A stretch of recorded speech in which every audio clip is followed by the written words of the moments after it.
In this video, I'm going to show you the 7 biggest mixing mistakes in 2024 and how to fix them.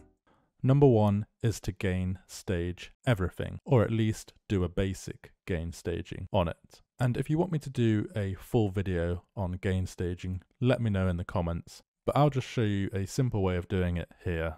All you need to do is make sure that none of your elements are clipping before they output from your speakers.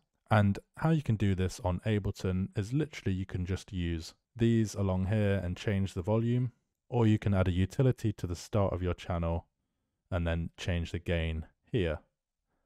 So it's up to you which one you prefer. And then I always set my instruments way below 0 dB to ensure that no clipping occurs and no distortion happens. And then on FL Studio it's really simple.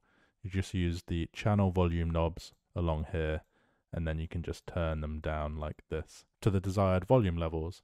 And please note that you shouldn't be turning down the volume on these, so on the mixer channel, until you first turned it down on here, because you still might get some clipping coming through. Number 2 is to always mix your kick drum really low in volume.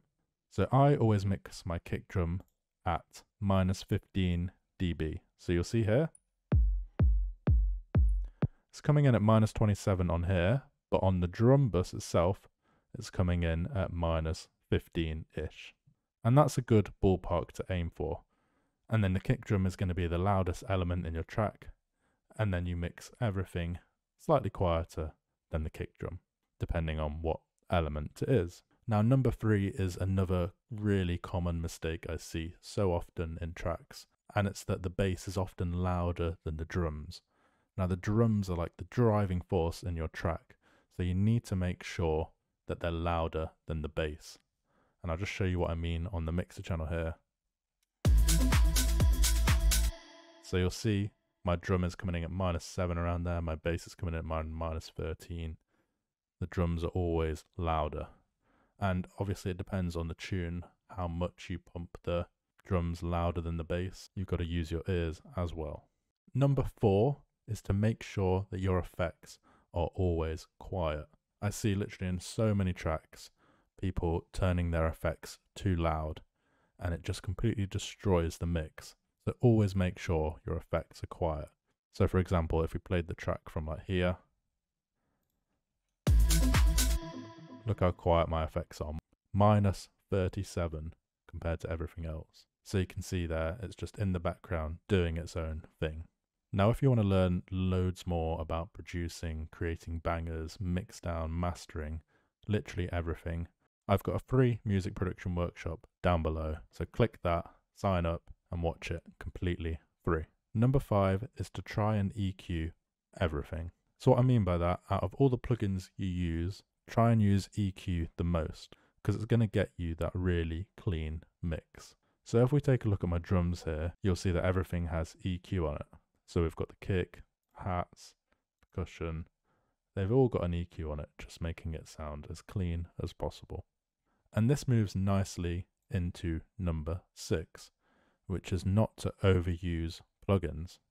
You'll also know on here, that's all there is. There isn't any other plugins on these drums, because the way I've picked the samples and the way I've combined them together, they already have enough processing on them already, because they're mostly samples. So I don't need to add additional plugins to them unless I think it's absolutely necessary, like I'm trying to make like a layered clap sound as thick as possible, and then I might add some more distortion or compression onto it. But if it doesn't need it, don't add it. You're just going to make your track sound worse by adding too much to it. Then number 7, my final point for mixdown, is to make sure you consistently do mono versus stereo checks throughout your tracks. Now I do this on Ableton just by adding utility to the master, and then you can literally click this mono button, and then on FL Studio you literally just go on the mixer and you change this to purple. Really simple. And then by checking this throughout, you ensure that when your track is played on multiple different devices, it all still sounds good. Now don't worry if it doesn't sound as good in mono as it does in stereo. It doesn't matter too much, but just by checking frequently, you can make adjustments throughout your track to get that best possible outcome. Thank you all for watching. Again, if you want to watch the free production workshop below, make sure to click that link and watch it completely free. And I'll see you all in the next one.